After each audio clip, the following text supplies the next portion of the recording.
اللہ تعالیٰ نے ارشاد فرمایا لم یلد ولم یولد، کوئی بھی اس سے پیدا نہیں ہوا اور نہ وہ کسی سے پیدا ہوا ہے، یعنی اللہ تعالیٰ اولاد سے پاک ہے،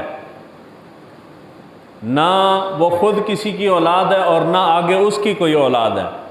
اللہ تعالیٰ کا اگر کوئی بیٹا یا بیٹی ہوتی تو وہ اللہ تعالیٰ کا جز ہوتا، کل کا کچھ نہ کچھ اثر جز میں ہوتا ہے، تو اگر اللہ تعالیٰ کی اولاد ہوتی تو پھر بالکل سیم وہی صورتحال جو حضور صلی اللہ علیہ وآلہ وسلم کی نرینہ اولاد کے متعلق ہے کہ اگر اللہ تعالیٰ کی اولاد ہوتی تو لا محالہ وہ بھی رب ہوتی، تو ایک کائنات میں دو رب نہیں ہو سکتے، اگر وہ رب نہ ہوتی تو یہ بھی اس کی توہین تھی۔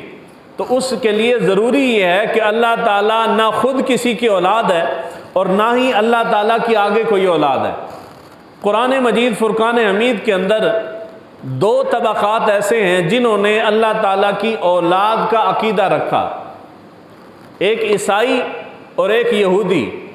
یہودیوں نے حضرت عزیر علیہ نبینا علیہ الصلاۃ والسلام کو اللہ تعالیٰ کا بیٹا کہا، اور عیسائیوں نے جناب مسیح کو اللہ تعالیٰ کا بیٹا کہا۔ سورہ توبہ آیت نمبر 30 اللہ تعالیٰ نے ارشاد فرمایا وقالت الیہود عزیر ابن اللہ، یہودی جو ہیں وہ حضرت عزیر کو اللہ تعالیٰ کا بیٹا کہتے ہیں کہ یہ رب کے بیٹے ہیں، اور عیسائی جو ہیں وہ حضرت مسیح علی نبینا علیہ الصلاۃ والسلام ان کو اللہ تعالیٰ کا بیٹا کہتے ہیں۔ اللہ تعالیٰ ان دونوں چیزوں سے پاک ہے، لم یلد ولم یولد، نہ وہ کسی کا بیٹا ہے نہ آگے اس کی کوئی اولاد ہے۔ قرآن مجید فرقان حمید کی سورہ زخرف آیت نمبر 81 میں اللہ تعالیٰ نے حضور صلی اللہ علیہ وآلہ وسلم کی زبان اقدس سے اس بات کا اعلان کروایا۔ یہودی اور عیسائی سال ہا سال سے صدیوں سے اسی غلط عقیدے کے اوپر کاربند تھے کہ ہر قوم اپنے نبی کو اللہ کا بیٹا کہتی تھی۔ حضور صلی اللہ علیہ وآلہ وسلم تشریف لائے تو آپ نے اعلان فرمایا اللہ تعالیٰ کے اذن سے، اللہ تعالیٰ نے حضور صلی اللہ علیہ وآلہ وسلم کی زبان اقدس سے کہلوایا قل ان کان للرحمن ولد فانا اول العابدین، اے محبوب صلی اللہ علیہ وآلہ وسلم آپ فرما دیں اگر اللہ تعالیٰ کا کوئی بیٹا ہوتا، جیسا کہ تم عقیدہ رکھتے ہو، اگر رب کا کوئی بیٹا ہوتا تو بے شک سب سے پہلے اس کی عبادت کرنے والا میں ہوتا۔ حضور فرما رہے ہیں کہ میں سب سے پہلے اس کی عبادت کرتا، چونکہ میں عبادت نہیں کر رہا رب کے غیر کی، اس کا مطلب یہ ہے کہ رب کے غیر کے علاوہ کوئی رب کا اور ہے ہی نہیں جس کی عبادت کی جائے۔ اگر رب کا والد ہوتا تو عبادت پہلے میں کرتا، اگر رب کی کوئی اولاد بیٹا ہوتا تو اس کی عبادت سب سے پہلے میں کرتا، جس طرح کہ اللہ تعالیٰ کی عبادت سب سے پہلے میں کر رہا ہوں۔ کائنات میں سب سے پہلے حضور صلی اللہ علیہ وآلہ وسلم کی ہی ذات ہے جس نے اللہ تعالیٰ کی عبادت کی ہے، اور یہ وہ مقام و مرتبہ ہے۔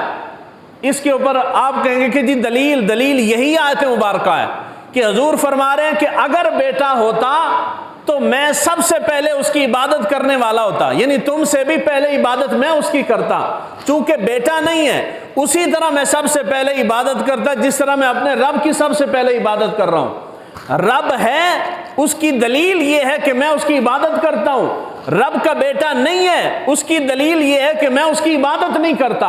اگر بیٹا ہوتا تو جس طرح رب کی سب سے پہلے میں عبادت کرتا ہوں اسی طرح اس کے بیٹے کی بھی سب سے پہلے میں عبادت کرتا۔ تو حضور صلی اللہ علیہ وآلہ وسلم اللہ تعالیٰ کے وحدہ لا شریک ہونے پہ شاہد ہیں، گواہ ہیں۔ اللہ تعالیٰ ایک ہے، اس کے اوپر ہمارے پاس جو گواہی ہے، جو گواہ ہے، جس نے دیکھ کے ہمیں بتایا ہے، ہمیں خبر دی ہے، وہ حضور صلی اللہ علیہ وآلہ وسلم کی ذات اقدس ہے۔ اور کائنات میں حضور کے سوا کسی فرد بشر نے یہ دعویٰ نہیں کیا کہ میں نے رب کو دیکھا ہے، واقعی وہ وحدہ لا شریک تھا، ایک تھا۔ یہ دعویٰ فقط میرے نبی نے کیا ہے، اور یہ اتنا بڑا دعویٰ ہے کہ اللہ تعالیٰ نے کائنات میں یہ دعویٰ کرنے کی اور کسی کو اجازت ہی نہیں عطا فرمائی۔ 1,24,000 انبیاء بھی گواہ ہیں مگر وہ زبان مصطفیٰ سے سن کے گواہ ہیں۔ حضور نے فرمایا کہ اللہ تعالیٰ وحدہ لا شریک ہے، کیونکہ دیکھا فقط حضور نے، حضور کے سوا کسی نے نہیں دیکھا۔ جب ہم نے کہا کہ اللہ تعالیٰ کی پیدائش نہیں، یعنی وہ کسی کی اولاد نہیں ہے اور آگے اس کی بھی کوئی اولاد نہیں، عیسائیوں نے اور یہودیوں نے اپنے نبیوں کو اللہ کا بیٹا کیوں کہا؟ اس لیے کہ انہوں نے انبیاء کے معجزات دیکھے۔ مادرزاد اندھا آتا ہے شخص اور اللہ کے نبی اس کی آنکھوں پہ ہاتھ پھیرتے ہیں، اس کی بینائی واپس آ جاتی ہے۔ کوڑ زدہ شخص ہوتا ہے جس کا کوئی علاج نہیں، اللہ کے نبی اس پہ دست شفا پھیرتے ہیں، بندہ ٹھیک صحت یاب ہو جاتا ہے۔ طرح طرح کے معجزات انہوں نے دیکھے۔ جادوگر اپنے سانپ بناتے ہیں، اللہ کے نبی اپنا عصا پھینکتے ہیں، وہ ان تمام جادوگروں کے جادوؤں کو کھا جاتا ہے۔ اتنے معجزات دیکھ کے آپ کی امت نے آپ کو خدا کا بیٹا کہنا شروع کر دیا۔ حضرت عزیر علیہ نبینا علیہ الصلوۃ والسلام کے چند معجزات دیکھے تو آپ کی امت نے آپ کو اللہ کا بیٹا کہنا شروع کر دیا۔ اللہ تعالیٰ نے 1,24,000 انبیاء کو جتنے معجزات، کمالات، شانیں، رفتیں، عظمتیں عطا فرمائی تھی، وجود مصطفیٰ میں اللہ تعالیٰ نے سارے معجزات جمع کر دیے۔ کوئی ایسا معجزہ جو پہلے کسی نبی میں ہو اور حضور صلی اللہ علیہ وآلہ وسلم میں نہ ہو، ایسا نہیں ہے۔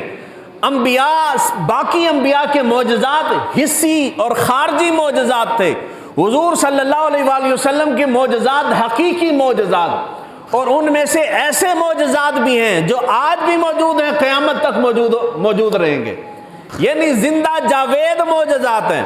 ان زندہ جاوید معجزات میں سے سب سے بڑا معجزہ میرے نبی کا قرآن ہے۔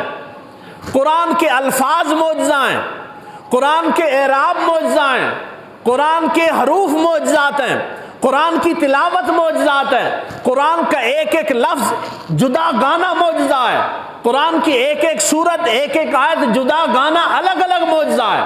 اگر اسی قرآن کے اوپر معجزہ کی بات شروع کر دیں تو یہ اتنا عظیم معجزہ ہے کہ کسی اور معجزے کو چھونے کا وقت ہی نہیں ملے گا۔ انسان کی ساری زندگی اسی بات پہ صرف ہو جائے کہ قرآن میرے نبی کا کتنا عظیم الشان معجزہ ہے، اور کسی نبی کا ایسا معجزہ نہیں۔ آپ کہیں گے کہ جی کتابیں تو اور نبیوں کو بھی ملی ہیں، مگر وہ ملی ضرور ہیں لیکن وہ معجزہ نہیں تھی، وہ معجزہ تھوڑے وقت کے لیے تھا، پھر آہستہ آہستہ جیسے نبی اس دنیا سے گئے وہ معجزے ختم ہو گیا، ان کے اندر تحریف ہوگی، بدل دیا گیا۔ مگر قرآن ایک ایسا معجزہ ہے جس کو تبدیل آج تک نہیں کیا جا سکتا۔ پوری کائنات مل کے بھی قرآن کا چیلنج موجود ہے سورہ جن کے اندر۔ پوری کائنات رب نے فرمایا کہ تم سارے جنوں اور انسانوں کو ملا کے بٹھا لو، اگر تم سمجھتے ہو کہ قرآن معجزہ نہیں، اگر تم سمجھتے ہو کہ قرآن اللہ کا کلام نہیں ہے تو اس جیسی ایک صورت بنا کے لے آؤ مقابلے میں، اور تم نہیں لا سکتے، ہاں صورت نہیں لا سکتے تو ایک رکوع لے کے آ جاؤ، ایک آیت لے کے آ جاؤ، ایک حرف بنا کے مقابلے میں لے آؤ، اور تم نہیں لا سکتے ہو۔ کیوں نہیں لا سکتے؟ اس لیے کہ نبی کو اس کا امتی کبھی بھی ہرا نہیں سکتا، نبی کو اس کا امتی۔ آج ساری دنیا گلوبل ویلیج بن چکی ہے، سارے علوم آپ کو ایک بٹن کے اوپر ملتے ہیں۔ آج کائنات نے اتنی ترقی کی ہے تو قرآن کا چیلنج آج بھی موجود ہے۔ آج بنا لو قرآن کی آیت کے مقابلے میں اس جیسی ایک آیت بنا کے لے آؤ، مگر آج بھی نہیں بن سکتی۔ آپ اور ترقی کر دیں گے، قیامت تک نہیں بن سکتی، اس لیے کہ یہ میرے نبی کا معجزہ ہے، اس کو کوئی توڑ نہیں سکتا۔ تو اللہ تعالیٰ نے نبیوں کو تھوڑے تھوڑے معجزات عطا فرمائے۔ سب سے زیادہ معجزات اللہ تعالیٰ نے حضرت موسیٰ علیہ نبینا علیہ الصلوۃ والسلام کو 9 معجزے دیے۔ کتنے معجزے؟ 9 معجزے، اور 9 معجزات سے زیادہ اللہ نے کسی نبی کو معجزات عطا نہیں فرمائے۔ اگر فرمائے ہیں تو فقط میرے نبی کی ذات کو۔ اللہ تعالیٰ نے کل کائنات کے اندر جتنے نبی بھیجے تھے ان تمام کے فضائل، کمالات، شانیں، عظمتیں اور معجزات کو حضور صلی اللہ علیہ وآلہ وسلم کے وجود مسعود میں جمع کر دیا۔ حضور صلی اللہ علیہ وآلہ وسلم چل پڑیں تو معجزہ، حضور بول پڑیں تو معجزہ، حضور کا سننا معجزہ، حضور کا دیکھنا معجزہ، حضور کا گفتگو فرمانا معجزہ، حضور کا مجمع کے اندر بیٹھ جانا معجزہ، حضور صلی اللہ علیہ وآلہ وسلم کی ایک ایک ادا، ایک ایک حرکت، ایک ایک لفظ معجزہ۔ انبیاء معجزہ دکھاتے تھے تو کوئی نہ کوئی حرکت، ارادہ، توجہ کرتے تھے تو معجزہ رونما ہوتا تھا۔ اللہ تعالیٰ نے حضور کو ایسا کمال عطا فرمایا، حضور توجہ نہ بھی کریں تو معجزہ ہو جاتا تھا۔ حضور صلی اللہ علیہ وآلہ وسلم کے بارے میں صحابہ کہتے ہیں حضور صلی اللہ علیہ وآلہ وسلم مجمع کے اندر بیٹھے ہوتے، بہت زیادہ مجمع ہوتا اور بیچ میں حضور بیٹھے ہوتے۔ حضور صلی اللہ علیہ وآلہ وسلم کا قد مبارک بہت زیادہ لمبا بھی نہیں تھا اور چھوٹا بھی نہیں تھا، یعنی درمیانہ عام نارمل قد تھا، مگر قد کا معجزہ یہ تھا کہ جب حضور مجمع میں بیٹھے ہوتے تھے، نارمل قد ہونے کے باوجود حضور سب سے اونچے نظر آتے تھے۔ حضور لوگوں کے ساتھ کھڑے ہوتے تھے تو قد بالکل درمیانہ نارمل قد تھا، زیادہ اونچا قد نہیں تھا، مگر صحابہ کہتے ہیں حضور جب لوگوں کے بیچ چلتے تھے، مجمع کے اندر کتنا ہی بڑا مجمع کیوں نہ ہو، جب حضور ان کے بیچ چلتے تھے، نارمل قد ہونے کے باوجود حضور کا قد مبارک سب سے اونچا نظر آتا تھا۔ یعنی حضور نے معجزہ نہیں دکھایا، بغیر ارادے، بغیر نیت کے اور بغیر توجہ کے معجزہ ظاہر ہو رہا ہے۔ اور حضور صلی اللہ علیہ وآلہ وسلم جس گلی بازار سے گزر جاتے تھے، اس گلی کی فضا معطر ہو جاتی تھی، صحابہ گلی کی خوشبو سونگھ کے جان لیتے تھے کہ حضور یہاں سے گزر کے گئے ہیں۔ یعنی اتنے معجزات عطا فرمائے۔ تو انبیاء کو، باقی انبیاء کو تھوڑے معجزات ملے، انہوں نے اپنے نبیوں کو خدا اور خدا کی اولاد کہنا شروع کر دیا۔ حضور صلی اللہ علیہ وآلہ وسلم کو تو اتنے معجزات ملے، امکان یہ تھا کہ کہیں یہ امت بھی اپنے نبی کو خدا کا بیٹا کہنا شروع نہ کر دے۔ اللہ تعالیٰ نے اپنے نبی کی زبان اقدس سے یہ اعلان فرمایا، اعلان کروایا، لم یلد ولم یولد، کائنات کے انتہا تک آنے والے لوگوں جان لو کہ جس رب کی میں عبادت کرتا ہوں اور جس رب کی طرف میں تمہیں بلا رہا ہوں، نہ وہ کسی سے پیدا ہوا ہے اور نہ ہی آگے اس کی کوئی اولاد ہے، یعنی وہ اولاد ہونے یا اولاد کے پیدا کرنے سے پاک ہے، نہ وہ کسی کا بیٹا ہے نہ آگے اس کا کوئی بیٹا ہے۔ تو ہم جب 12 ربیع الاول کو نکلتے ہیں نا باہر، جملہ عقیدہ توحید پہ آخری کہہ رہا ہوں، 12 ربیع الاول کو ہم نکل آتے ہیں باہر جھنڈیاں اٹھا کے، جھنڈے شنڈے نکال کے، گلیاں محلے سجا کے، قمقمے لگا کے، بازاروں کو معطر اور شاندار اور خوبصورت سجا کے ہم باہر نکل آتے ہیں، تو ہمارے اوپر سب سے پہلا الزام آتا ہے کہ جی تم شرک کرتے ہو۔ کیا کرتے ہو؟ وہ بس بولو، کیا شرک کرتے ہو؟ شرک تو تب بنتا ہے میلاد کہ اگر اللہ تعالیٰ کا بھی جشن ولادت منایا جاتا ہو اور حضور کا بھی ہم منا رہے ہیں تو تب تو ہوا شرک۔ رب تو ولادت سے پاک ہے، اس نے اعلان کر دیا نا، لم یلد ولم یولد، میں کسی کی اولاد نہیں ہوں اور آگے میری بھی کوئی اولاد نہیں۔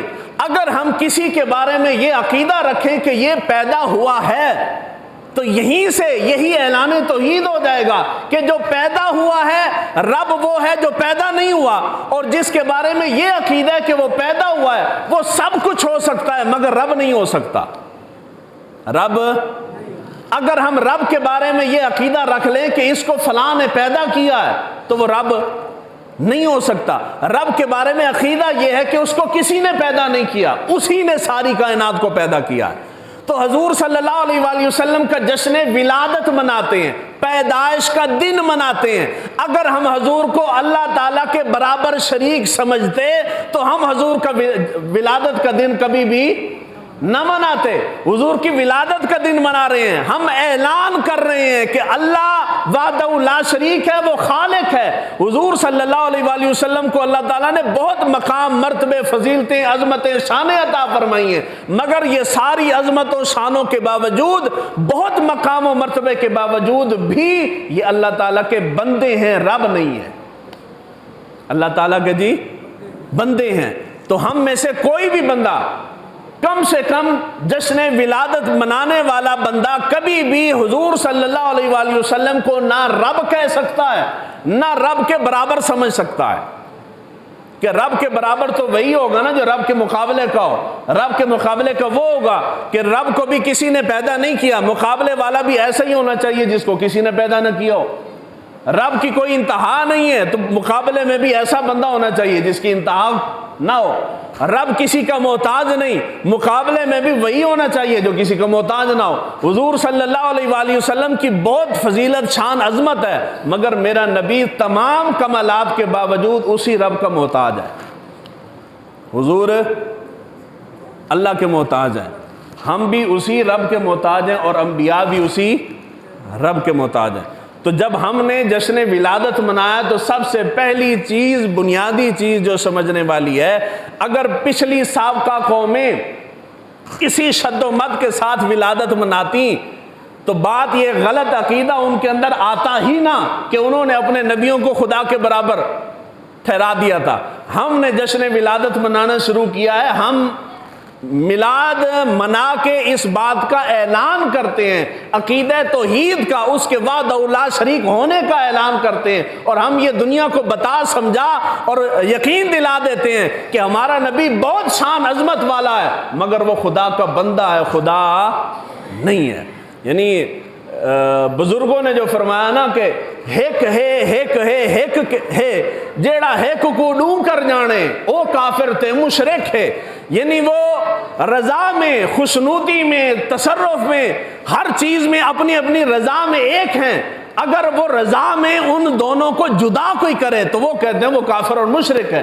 اللہ خالق ہے، یہ مخلوق ہے، ایک فرق، اس ایک فرق کے علاوہ کوئی اور ان دونوں میں فرق نہیں ہے، صرف ایک فرق ہے کہ وہ خالق ہے اور یہ بہت شان ہونے کے باوجود بھی اللہ کی مخلوق ہیں۔ تو خالق اور مخلوق کا فرق ختم نہ ہو، اس کے علاوہ کوئی اور فرق بیچ میں ڈال دیا جائے تو ایمان بندے کا سلامت نہیں رہتا۔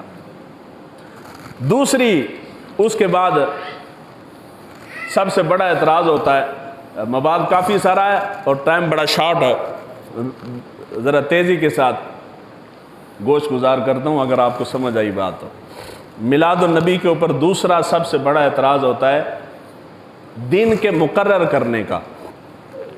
وہ کہتے ہیں جی حضور سے محبت کے اظہار کا دن منانا لازمی ہے، یعنی دن مقرر کرنا کوئی ضروری ہے؟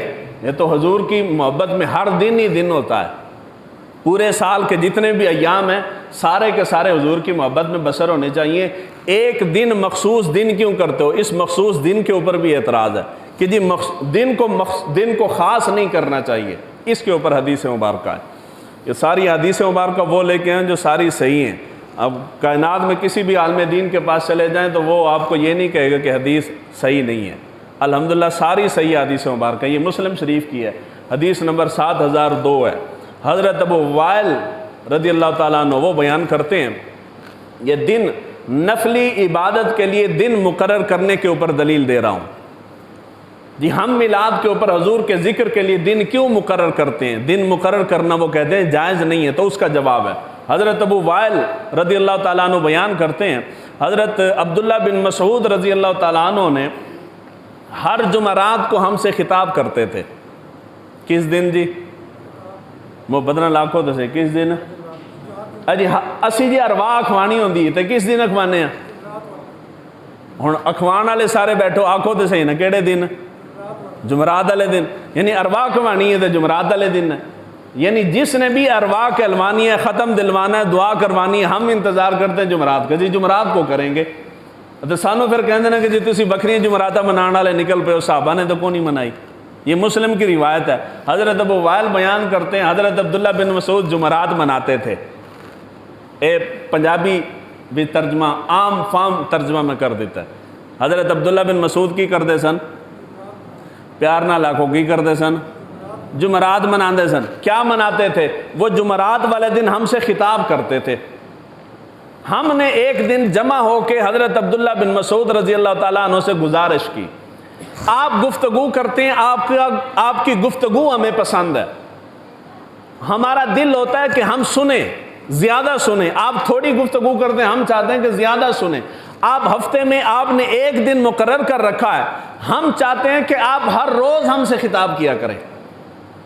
حضرت عبداللہ بن مسعود رضی اللہ تعالیٰ عنہ آپ نے فرمایا کہ چاہتا میں بھی ہوں کہ ہر روز تم سے خطاب کروں، مگر میں اس لیے اس خطرے کے پیش نظر تم سے خطاب نہیں کرتا کہ یہ نہ ہو کہ مسلسل سن کے تم اکتا جاؤ، اس لیے میں نے ایک دن کو مقرر کر رکھا ہے۔ اب کہتے ہیں جی دن کو مقرر نفلی عبادت کے لیے نہیں کرنا چاہیے، تو یہ بات صحابہ کو معلوم نہیں تھی، کام تو نفلی ہے۔ صحابہ کہہ سکتے تھے نا عبداللہ بن مسعود کو کہ جی حضور نے تو جمعرات کا دن مقرر کوئی نہیں کیا، آپ کون ہوتے ہیں جمعرات کے دن خطاب کرنے والے؟ حضور تو جمعے کو خطاب کیا کرتے تھے، آپ نے یہ نئی بدعت کہاں سے شروع کی ہے؟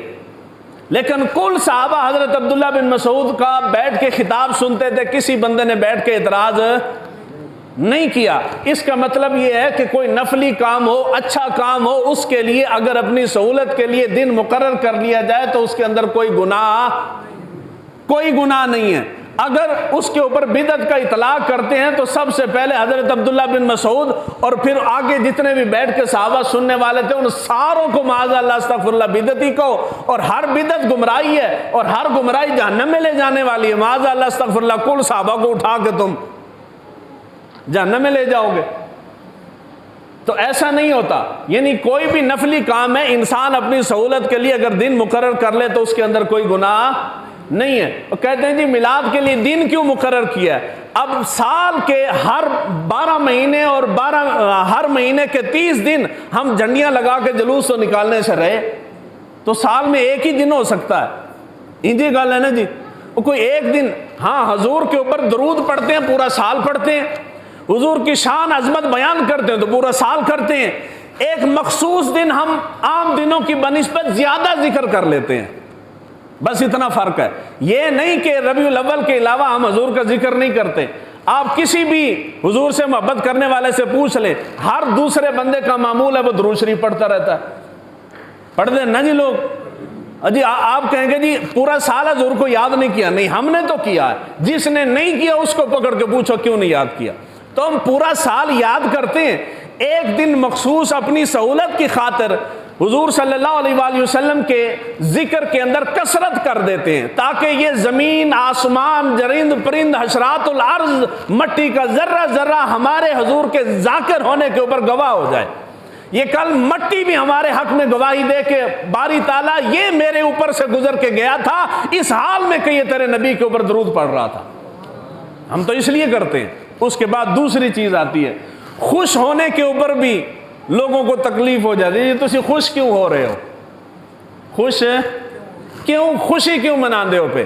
بھئی شریعت نے غم منانے سے منع کیا ہے، سوگ سے منع کیا ہے۔ کل بخاری شریف کی حدیث مبارکہ گزری ہے، حضور صلی اللہ علیہ وآلہ وسلم نے فرمایا کہ فوت ہو جانے کے بعد عورت سوگ کر سکتی ہے، وہ بھی زیادہ سے زیادہ 3 دن، اگر شوہر فوت ہو جائے تو 4 ماہ 10 دن، اس سے زیادہ سوگ نہیں ہو سکتا۔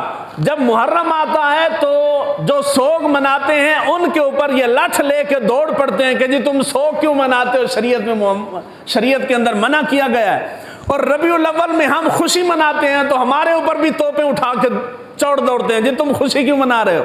اور بابا ہم انسان ہیں نا، کبھی نہ کبھی تو خوش ہوں گے، کتنا ہی اداس طبیعت کا بندہ ہو کبھی نہ کبھی تو خوش ہو ہی جاتا ہے نا، کبھی خوشی کی بات مل جاتی ہے۔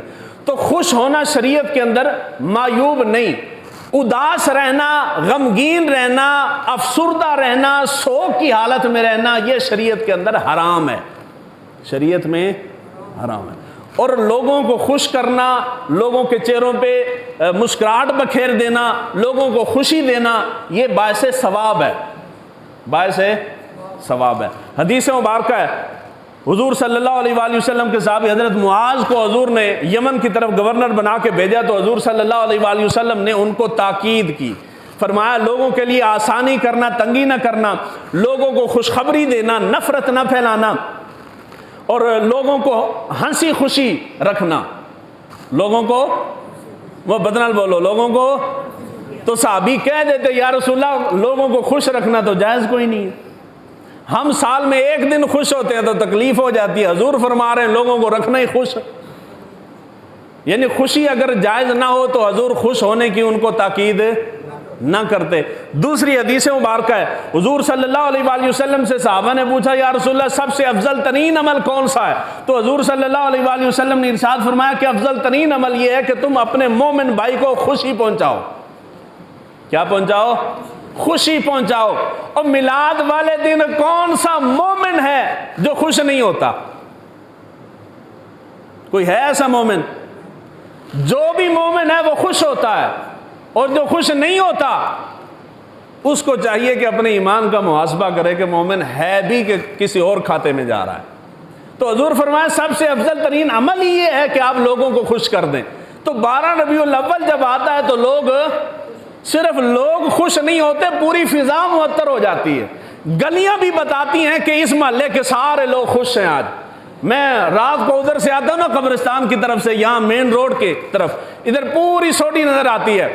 جس گھر کو حضور صلی اللہ علیہ وآلہ وسلم کی آمد کی زیادہ خوشی ہے اس کا گھر جگمگا رہا ہوتا ہے۔ وہاں سے روڈ سے گزرتے ہوئے ہر بندہ اس بات کا گواہ ہے کہ وہ پورے سوڈی کے سینکڑوں گھروں کے اندر یہ جو 5-10 گھر جگمگا رہے ہیں، ان کو اپنے نبی کی آمد کی بہت زیادہ خوشی ہے۔ انجی گال ہے نا جی۔ تو خوش ہونا اگر جائز نہ ہو تو حضور کبھی فرمائیں کہ لوگوں کو خوش کیا کرو۔ صحابہ آگے کھڑے تھے، صحابہ کہہ دیتے یا رسول اللہ خوش ہونا تو جائز نہیں۔ اس کے بعد تیسری اور آخری حدیث مبارکہ ہے، یہ بڑی ایمان افروز ہے۔ مسند احمد بن حنبل کے اندر 2 مرتبہ یہ روایت ہے، اور اس کے علاوہ سیاستہ کے اندر کئی مرتبہ یہ روایت آئی ہے۔ روایت آپ کوئی بھی یاد نہ رکھیں، صرف یہ ایک یاد رکھ لیں تو آپ کا ایمان کبھی نہیں ڈگمگائے گا۔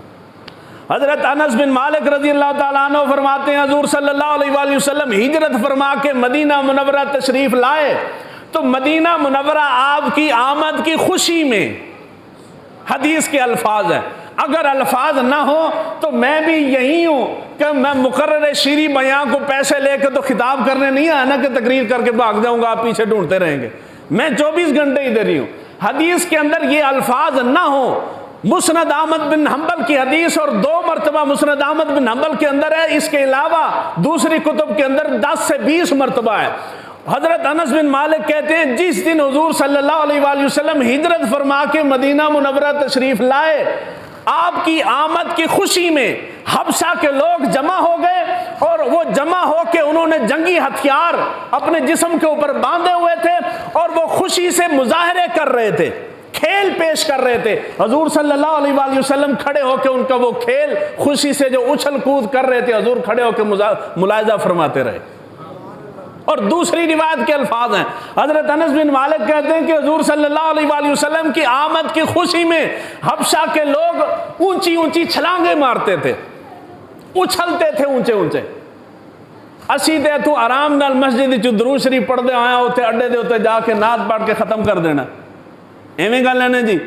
حضور کی آمد میں یہی کرنا ہے نا جی۔ کوئی بندہ جلوس سے چھالا ماردا نظر آندا ہے؟ نہیں نا، یہ ہمارا چلنا گوارا نہیں کرتے۔ صحابہ چلتے نہیں تھے، وہ تو چھلانگیں بھی مارتے تھے اونچی اونچی۔ حضور کی خوشی اتنی تھی، جس کو خوشی ہوتی ہے وہ پریشان نہیں ہوتا، اور جس کو خوشی نہیں ہوتی اس کا چہرہ مرجھا جاتا ہے۔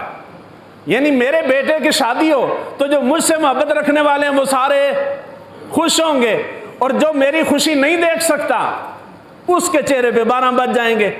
تو جو حضور کی آمد کی خوشی میں خوش ہے، جو حضور سے محبت کرتا ہے، ایسا نہیں ہو سکتا کہ 12 ربیع الاول کو چہرہ اس کا مرجھا جائے، وہ بھی خوش ہو جاتا ہے۔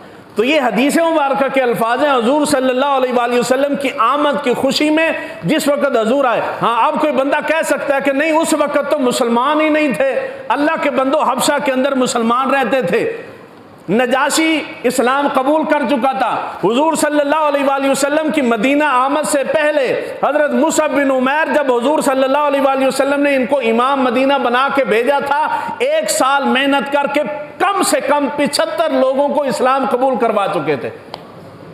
حضور صلی اللہ علیہ وآلہ وسلم کی آمد سے بہت پہلے 75 لوگ مرد اسلام قبول کر چکے تھے، اور اس کے بعد حبشہ کے لوگ بھی جمع ہو گئے۔ تو کثیر ایسے لوگوں کی کثرت تھی جو صحابہ تھے، کلمہ گو لوگ تھے، اور حضور کی آمد کی خوشی میں جشن بھی انہوں نے ہی منایا ہے، جشن بھی۔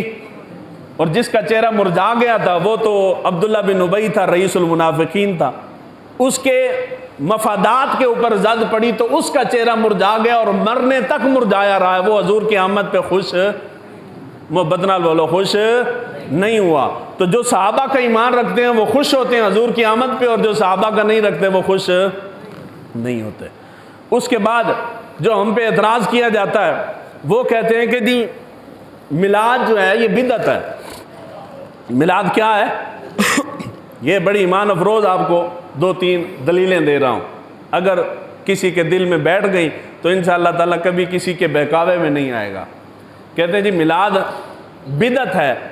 کسی مفتی صاحب سے، دوسرے مسلک والوں کے بہت بڑے مفتی اعظم تھے، ان سے کسی نے سوال کیا تسی 14 اگست منا لیندے ہو، یوم آزادی منا لیندے ہو، یوم دفاع منا لیندے ہو، آرمی چیف بلائے تو بن ٹھن کے ہوتے پہنچ بھی جاندے ہو، یعنی کوئی شرم حیا نہیں تھانوں پاکستان دے جتنے ایام نے تسی مناندے ہو کدے کہ تھانوں تکلیف نہیں ہوئی، تو ربیع الاول آوے تو پھر تھانوں تکلیف ہو جاندی ہے نہیں جی اے نہیں منانا. اب انہوں نے جو دلیل دی نا، جو صاحب علم ہے انہوں نے اس کا بڑا ٹھٹھا اڑایا، عام عوام کو وہ بات سمجھ نہیں آئی. انہوں نے فرمایا کہ جی ہم جو ربیع الاول نہیں مناتے اور جشن آزادی مناتے ہیں، جشن آزادی کو ہم دین کا حصہ نہیں سمجھتے، دین کا حصہ نہیں سمجھتے اس لیے مناتے ہیں. اور جشن 14 یہ جشن ولادت جو ہے یہ دین کا حصہ تم نے بنا لیا ہے اس لیے ہم اس کو نہیں مناتے. تو بدعت وہ ہوتی ہے جس نئے کام کو دین کے اندر شامل کر لیا جائے. تو ہم نے جشن آزادی کو دین کا حصہ نہیں بنایا، وہ ہماری دنیا داری ہے. اس کے اوپر اگلے جمعۃ المبارک کو میں بیان کروں گا، ان کا جواب دے رہا ہوں آپ کو.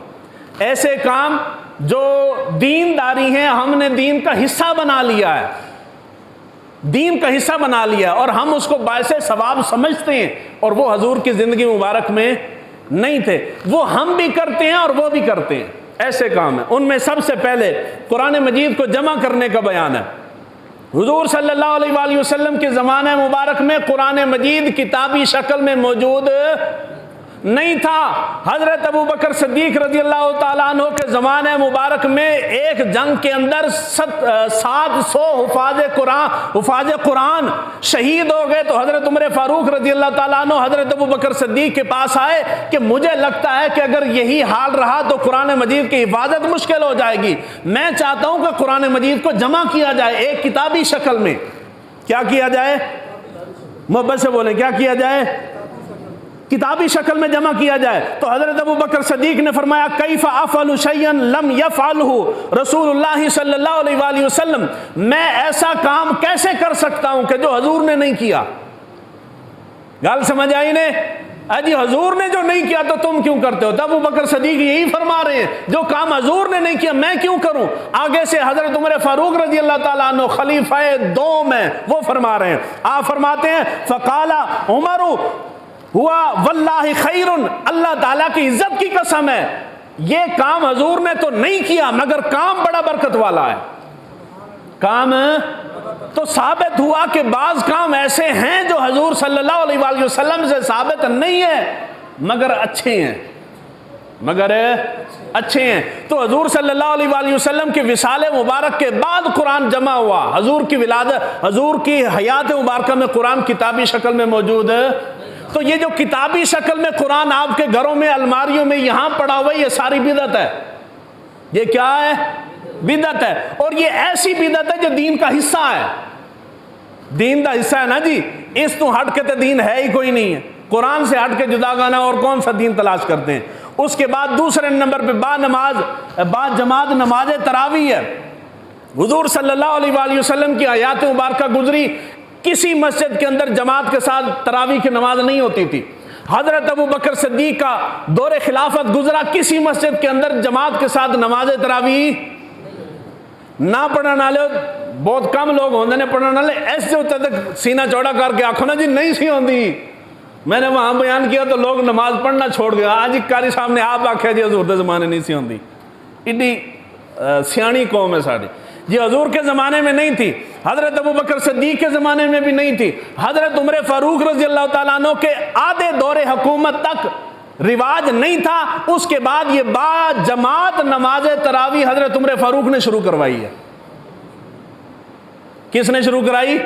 حضرت عمر فاروق نے. اس کے بعد یہ بڑا ایمان افروز جملہ کہہ رہا ہوں اگر آپ سمجھیں تو، یہ ابھی جمعہ سے پہلے اذان ہوئی ہے، ہوئی نا اذان؟ ایس مسجد ہی ہوئی. کوئی دنیا دی ایسی مسجد نہیں، کوئی امام باڑا شاڑا کسی مسلک دی کوئی مسجد ایسی نہیں جتنے اذان نہ ہوئی ہوئے. اذان ہوئی ہے پہلی. اس کے بعد جب گفتگو ختم ہو جائے گی تو قاری صاحب یہاں میرے آگے کھڑے ہو کے دوسری اذان ہونی نا. حضور کے حیات مبارکہ میں حضور کے زمانے میں نہیں تھی.